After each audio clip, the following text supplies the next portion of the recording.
Hi guys, welcome back. We are going to start by going through the guided notes for 5-4, sum and difference identities for sine and tangent. We already did sum and difference identities for cosine. Pull out your identity sheet. Make sure you have this with you every time you're doing homework. We're looking right here at these sum and difference identities. We've already done these two. We're going to look at these four. Now, I already had a false start on this video. I made a mistake. I got to talking and I wasn't paying attention. I wrote down the wrong thing. So I took the opportunity to cover it up and start fresh-ish. That's still there because I don't have a blank copy of this up here. All right, we are going to derive just one of these sum and difference identities. We are going to choose to derive sine of a plus b, our sine-sum identity. Now, to derive an identity means to tell how we get it, to show the steps to get there. We are not going to derive all of them. We're going to do this one. I'm going to ask you to derive the sine difference identity on the homework sheet. And the others, I'm just going to say this is what it is. If you want to know how we got to them, you can go look that up. Okay, sine of a plus b. Well, according to my cofunction identity, the sine of an angle, if I think of this as theta, the sine of this angle a plus b, is equal to the cosine of the complement of that angle a plus b. So I'm using my cofunction identity where the sine of my angle is equal to the cosine of the complement of that angle, where this a plus b is theta, it's my original angle. Okay, that's my starting place for deriving this sine-sum identity. The next thing I'm going to do is just distribute that negative. So I get cosine of 90 minus a minus b. And I will choose to group together 90 minus a. When I group together 90 minus a, if I look at this as my first angle and this is my second, then I have cosine difference. The cosine difference identity. And I can go look at my identity sheet here and say, okay, cosine difference identity says the cosine of the first angle, which in this case is 90 minus a, times the cosine of the second angle, plus sine of the first angle times sine of the second angle. All right, now I'm going to go back to that cofunction identity and identify, you know what? Here I've got complementary angles named. 90 minus a is the complement of a. And cofunctions of an angle have the same value as their complement. So cosine of 90 minus a is the same thing as sine of a. That is a substitution I can make because they're equal. Then I've got cosine b. Sine of 90 minus a is worth the same thing, is equal to the cosine of a. There's another substitution I can make. Sine of b. And this is my sine-sum identity. All right, that's how you derive it. Now, I made a mess here. I wrote the wrong thing down, and so we did better. We made it neater. But go ahead and mark that down and put it with your sine, sum, and difference list here. The more times you write something, hopefully, the more you pay attention to the pattern so that you will recognize it later. Sine sum adds both places, unlike cosine sum. Sine difference is going to subtract in both of those places. Okay, notice it's sine of the first, cosine second. Cosine first, sine second. So for sine, sum, and difference, you need to identify, you need to establish what's your first angle, what's your second angle. All right, tangent difference, look back, tangent sum and tangent difference. Look at your identity sheet. Like I said, we're not going to derive all of these. We're just going to write them down. The tangent sum, tangent of a plus b, is tangent a plus tangent b all over 1 minus the product, tangent a, tangent b. And then when I do tangent difference, I just alternate these signs. These algebraic signs. So I have tangent A minus tangent B all over 1 plus that product, tangent A times tangent B. Okay, let's move on to the next page of our notes and put some of this into practice.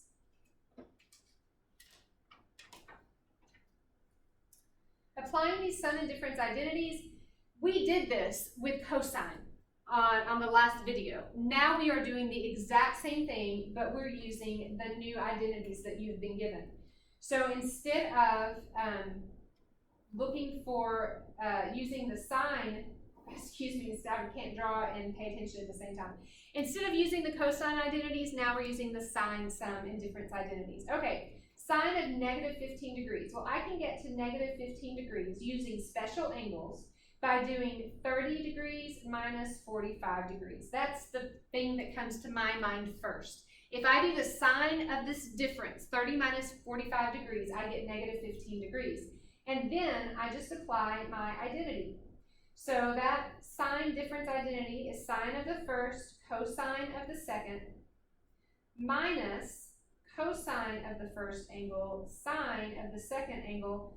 And then I flip over to my unit circle if I don't know these by heart, and I plug in my known values.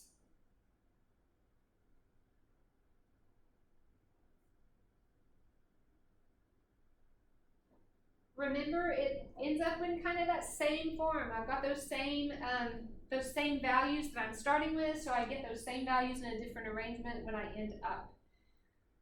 Okay, B, we've got a tangent, and we need to use angles, special angles that are going to add or subtract to give me 13 pi 12ths, and that are going to be reducible so that I can get special angles on my circle. We already talked through this with the last video, so I'm not going to talk through how you pick. I'm going to say, you know what? If I add 10 pi 12ths to 3 pi 12ths, that gives me 13 pi 12ths. And if I reduce those two angles, that's the same thing as 5 pi 6 added to pi 4th, and those are special angles on my unit circle. So I can use these two special angle values in my tangent sum identity. When I plug that in, that looks like tangent of 5 pi 6 plus tangent of pi 4th, all over 1 minus the product of those values. When I plug in the knowns, plug in what I know, so I have to figure out what is the tangent of 5 pi 6. Well, the tangent of 5 pi 6 comes out to be a negative 3 over 3. I use sine over cosine to get there. And then the tangent at pi 4th is a positive 1 over 1 minus, and then I multiply these two values together. Well, that gives me this interesting rational expression. It's kind of a mess. It gives me, you know what, I'm going to rearrange that to make it look kind of like the bottom. If I rearrange that to make it 1 minus, then this is 1 plus in the denominator, but I've got the 1 in front. It makes me a little bit more comfortable. You don't have to do that necessarily, but it just helps me. So this becomes 1 plus square root 3 over 3, and I need to clean that up and rationalize that denominator. So I have 1 minus the square root 3 over 3 on the numerator, and this is subtracting a negative, so it becomes 1 plus square root 3 over 3 in the denominator. My common denominator inside my rational expression is a 3. So if I multiply the big numerator and denominator by a 3 over 3, so I'm really multiplying by that well-chosen 1, I end up with 3 minus square root 3 over 3 plus square root 3. And then I still have some rationalizing to do because I don't want to leave this in my denominator. How do I rationalize a binomial? Well, I multiply the numerator and denominator by the conjugate. So I'm going to multiply by the conjugate of the denominator, because that's what I need to rationalize. The conjugate of the denominator is 3 minus square root 3. 3 minus square root 3. When I multiply a value by its conjugate, I get a constant, a whole number. 3 times 3 is 9. My outside and inside products are going to add to 0. Square root 3 times square root 3 is 3, and that's going to be a negative. So 9 minus 3 is going to give me 6. Is my denominator. And we're running out of space, but we'll fix it. You know what? We may not fix it here. Let's just do this. So I've got 9 minus 3 in my denominator. My numerator, 3 times 3 is 9. Outside product gives me negative 3 square root 3. Inside product gives me negative 3 square root 3, so that's minus 6 square root 3. Negative square root 3 times negative square root 3 is a positive 3. All right, so next step here, 9 plus 3 is 12 minus 6 square root 3 over 9 minus 3 is 6. And I simplify this. I've got 2 terms to simplify. If you need to spread it apart, I can say 12 over 6 minus 6 square root 3 over 6. And it's easier to see how I get to 2 minus the square root 3. That's a lot of algebra right there. I encourage you to maybe stop and to back up the video and watch it again to make sure that you understand all of those steps. We did run down into this space, but we'll be able to make up the difference here in a minute. In fact, let's go ahead and do this one now. We will pick a different color. We're going to do green. Sine of 75, I can do that using sine sum pretty easy. I can say sine of 30 degrees plus 45 degrees, that's 75 degrees. So I'm going to be using my sine sum identity. Sine sum identity means sine of the first angle, cosine of the second angle, plus cosine of the first angle, sine of the second angle. I fill in what I know.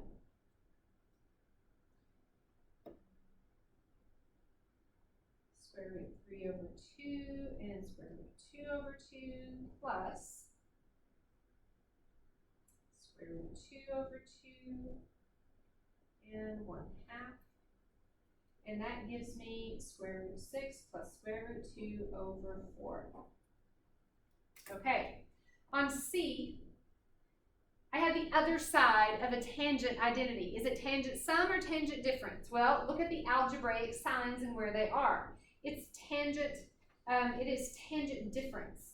My first angle is 100 degrees, so that's A, and then B is 70 degrees. So I have tangent of 100 degrees minus 70 degrees, which is the same thing as saying I want the tangent of a 30-degree angle. So I need to go onto my unit circle and say, all right, well, tangent sine over cosine. Sine at 30 degrees is 1/2, cosine square root 3 over 2, which gives me 1 over square root 3, which when I rationalize is square root 3 over 3.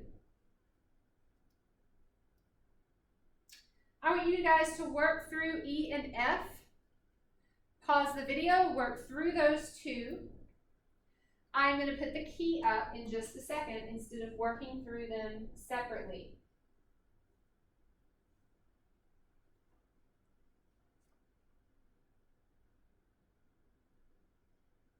All right, guys, here are E and F. Check that out. Make sure you got the same result I did. Pause the video again if you need to, because we're going to go ahead and move on.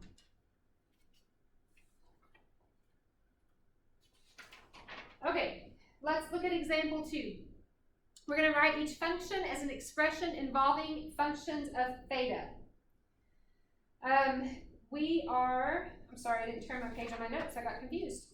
We are going to use these identities. I've got the sine sum identity here, I've got a tangent sum identity here, and a sine difference identity here.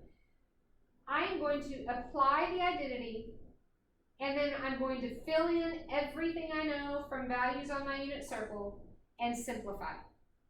We're going to do the first couple together, and then I'm going to show you the key again. So, sine sum identity. Sine of the first angle times cosine of the second plus cosine of the first angle times sine of the second. I get that identity from my identity sheet. Sine sum identity right there. And then I plug in what I know. Well, I know the sine and cosine of 120 degrees because it's on my unit circle. That's one of my special angles. I don't know anything about theta because theta could be whatever it wants to be. I'm just writing things in terms of theta. So I've got square root 3 over 2 cosine theta minus 1/2 sine theta. Notice that I am multiplying times this fraction. The denominator is the same. So I can simplify by writing it as a single rational expression. All right, so the next one I'm asked to do is a tangent sum. Tangent sum identity tells me to take the tangent of the first plus tangent of the second, all over 1 minus the product. So now I need to figure out the tangent at 3 pi. 3 pi is the same thing as pi, and tangent at pi is 0. So I have tangent theta plus 0 over 1 minus tangent theta times 0, which leaves me with tangent theta over 1, or just tangent theta. And then for C, I've got sine of theta minus 270, so I'm doing a sine difference identity. I look at my sheet and discover that sine difference means sine of the first angle times cosine of the second, minus cosine of the first angle times sine of the second. Well, 270 degrees is one of my special angles on my unit circle. Cosine at that value is 0. Sine at 270 is a negative 1. Anything times 0 is 0. This ends up being a positive cosine theta. Okay, pause the video. Complete D through F, and then look for the key.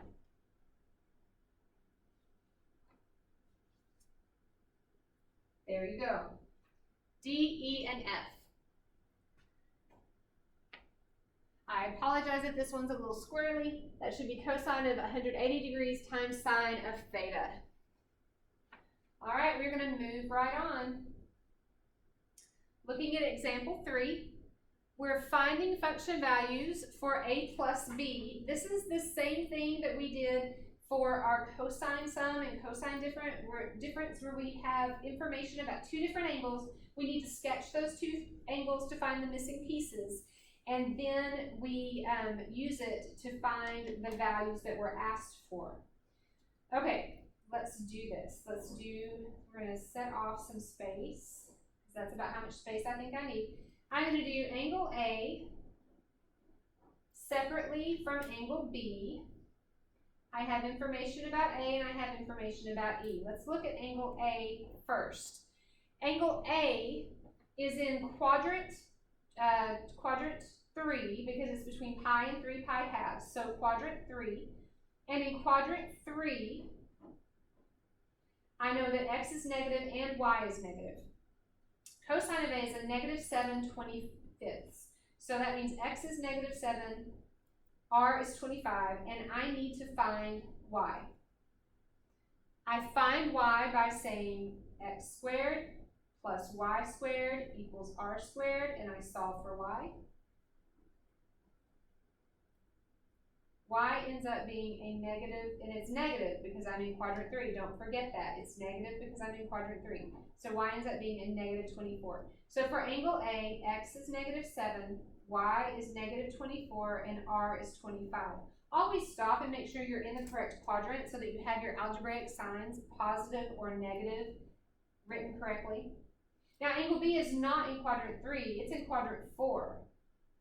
And in quadrant 4, x is positive, y is negative. I'm given the sine for angle B, and sine is negative 3/5. I need a value for x. I'm going to find x using that Pythagorean theorem again, so that I end up getting a value for x of 4. So x is 4, y is negative 3, and r is 5 for angle B. Now, I take that information, I go back to see what I'm asked to find. The first thing I'm asked to find is this difference of the angles, sine of the difference of the angles. Sine of A minus B, that's an identity. That identity is sine A cosine B minus cosine A sine B. Use this information that we just found to fill that in. Sine of A is negative 7 over 25. Cosine of A, no, sine of A is negative 24, excuse me, negative 24 over 25. Cosine of A is negative 7 over 25. Then I look at b. Cosine of b is 4 over 5. Sine of b is negative 3 over 5. When I multiply that together, I get a negative 96 1/25 minus 21 1/25, which is negative 117 over 125. Okay, let's do the next one. Tangent difference. Tangent difference looks like tangent first minus tangent second over 1 plus tangent product. Tangent is y over x. So tangent of A. Now I could use sine and cosine to get tangent, but it's much quicker just to say, you know what, tangent is y over x. Tangent A is going to be negative 24 over negative 7, which is a positive 24 sevenths. Minus tangent B. Tangent B comes out to be a minus a negative 3/4, which becomes a positive 3/4. Let's put that negative 3/4 in there. Over 1 plus, and then I've got tangent A times tangent B. So in my numerator, I have 24 sevenths plus 3/4, and in my denominator, I have 1 minus 72 28ths. So I've got this rational expression that I need to clean up. And I look at those little denominators inside, and I see that that 28 is my common denominator. So I can multiply this rational expression by 1, where my 1 is 28 over 28, and that's going to clean that up. Let's do that next. Let's multiply this rational expression by 28 over 28. When I distribute that, it's going to clear out those little internal denominators and allow me to move forward. So when I multiply it here, 28 divided by 7 is 4, and 4 times 24 is 96. When I multiply it here, 28 divided by 4 is 7, and 7 times 3 is 21. 28 times 1 is 28, minus, that cancels and leaves me with 72. Combining that, I get a negative 117 over 44, which makes sense because sine of the difference was negative 117 over 125. So that's my y, that's my r, and that means that is going to be my x. All right, finding the quadrant of A minus B. We need to think about this. We know some information. We know the sine of A minus B, and we know the tangent of A minus B. So we need to see what happens. Sine of A minus B is negative, and tangent of A minus B is negative. Well, sine is negative down here in quadrants 3 and 4. Where is tangent negative? Tangent is negative in quadrants 2 and quadrants 4. The only place those overlap is right here. So quadrant of A minus B has to be quadrant 4. Okay, you guys do the next example at the bottom of this page, and then I'm going to put up the key.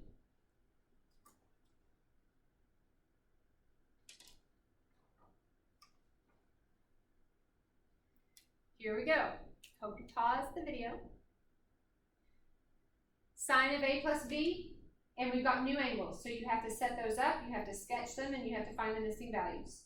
Sine of A plus B is 16 65ths. Tangent of A plus B is 16 63rds. And then we discover that A plus B has to be in quadrant 1.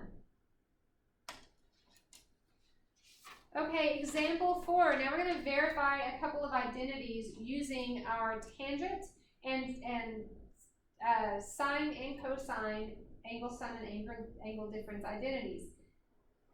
All right, I'm going to start with the most complex side again. This is my most complex side because I have two different identities set up for me. I have a tangent sum identity and I have a tangent difference identity.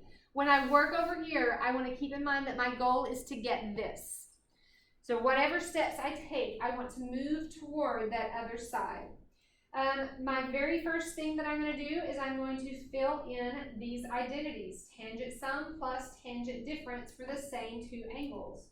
Tangent sum would be tangent pi fourth plus tangent t over 1 minus that product. and then I'm adding to that the tangent difference identity.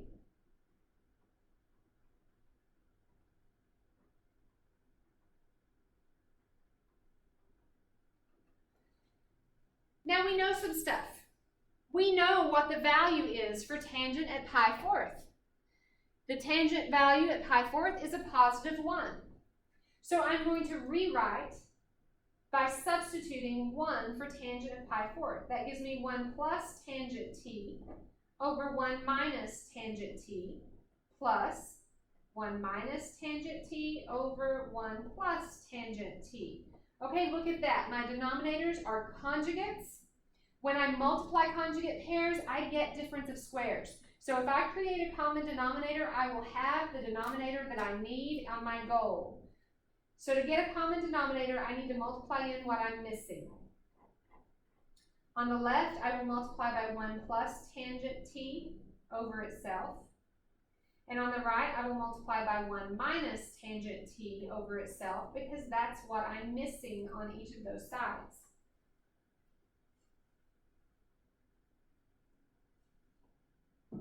Now the whole purpose of doing this is to create that common denominator. So I'm going to go ahead and write it all as one term. When I multiply these two binomials, I get 1 minus tangent squared t. That was my goal. I've got the denominator I need. Now I need to look at foiling the numerators. When I FOIL 1 plus tangent t times itself, I get 1 plus 2 times tangent t plus tangent squared t plus, because I'm adding, when I square this binomial, 1 minus tangent t times itself, that gives me 1 minus 2 tangent t plus tangent square t.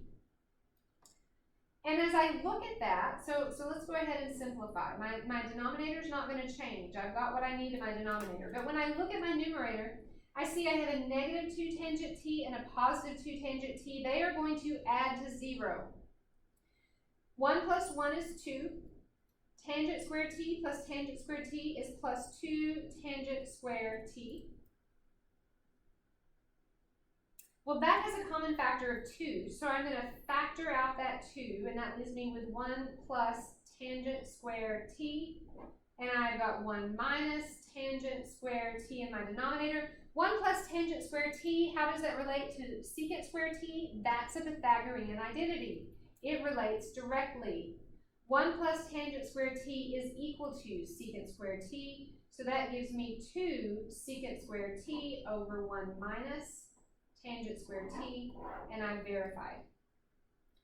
I'm not going to take the time to show you an alternate method for this one. This is kind of the most direct, and so we're going to stop there. I want you guys to do the next one. Follow the same type process, verify that identity, and then look at the key that I'm about to put up. So pause the video, verify the identity, and this is what you should have gotten. All right, we're going to do the next section in a minute.